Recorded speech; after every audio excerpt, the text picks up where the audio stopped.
throwing so much money at this dude, and I think it would have been dope for him to say like, you ain't got to give me $20 million, because every studio was giving him $20 million. He wouldn't do some movies. Chris stepped away too from the franchise over money. Yeah, but see, and other things. His thing, they were offering. Look, Chris turned down about $80 million. So I had to convince Chris to do Rush Hour. Okay, what's the backstory to that? He didn't know who Jackie Chan was. I don't know who Jackie Chan is, man. And we had a project that we wanted to do, called Country or some shit.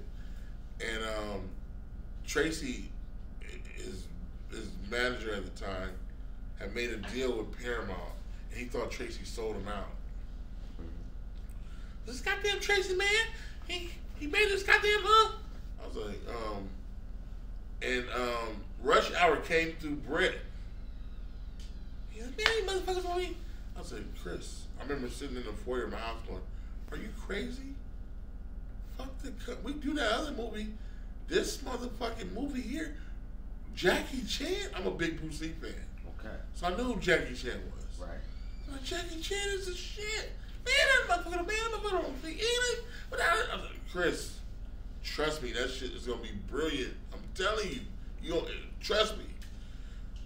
Oh man. So he has to have a meeting down there. He comes by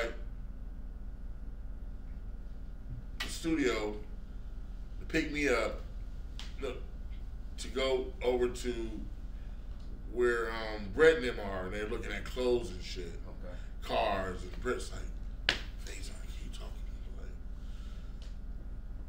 to me? Like, he wanted, Chris hired this guy named 5001. He does all the puffy suits to do his wardrobe for Rush Hour. Okay. I'm like, nigga, you can't wear that. You're a cop. Think of Eddie Murphy in 48 Hours.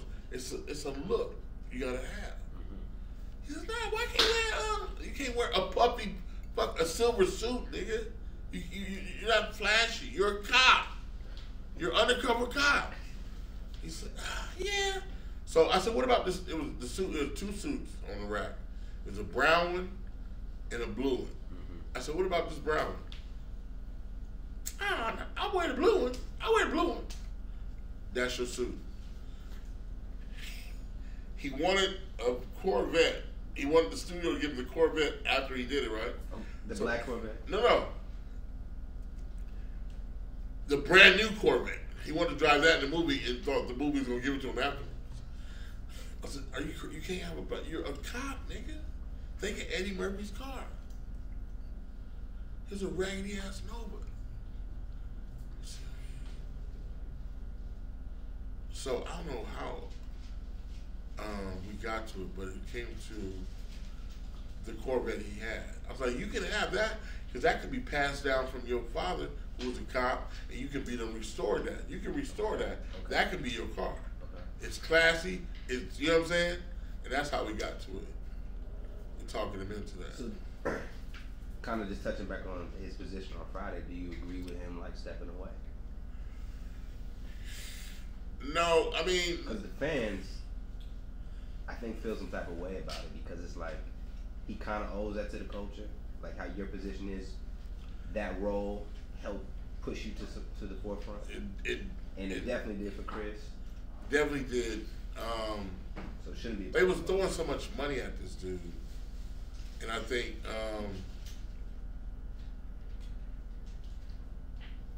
it would have been dope for him to say like, you ain't got to give me $20 million, because every studio was giving him $20 million. He wouldn't do some movies. Like, I ain't doing that.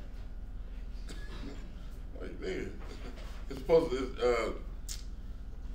Fish wrote a movie. You know Antoine Fisher? Mm-hmm. Is our good friend, the real Antoine Fisher. Okay. He wrote a movie at Universal that they wanted him to do. They wanted to give him like, back then it was real money. It was like $30 million, something like that, to do the movie. He's like, nah, man. Don't do that for me. I'm gonna do another Rush Hour. They come on because once they did Rush Hour and it was a hit, that's all he wanted to do. It was an easy combination. Easy grab. Every few years, he go chill.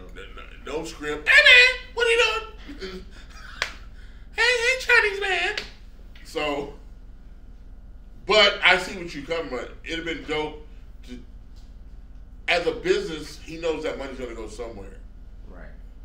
But they could have worked out something like, hey, we're gonna, like I said, there's ownership. We don't have ownership in a lot of films. Like there's one, the only time that I've got ownership was my good friend, it's like my brother, John Favreau. We a movie called Made, and he gave me ownership of that film. No. With him, I own a piece of that film. Mm-hmm. So that never. You get to see, but you can see the difference. You definitely can. It's like it just the gesture alone, like whatever that the visuals and you own a piece of that. Maybe Cube could have been like, yo, get a percentage. Yeah, but I don't know what kind of conversation they had. Right. You know what I'm saying? I know I don't know why he would just. I don't know.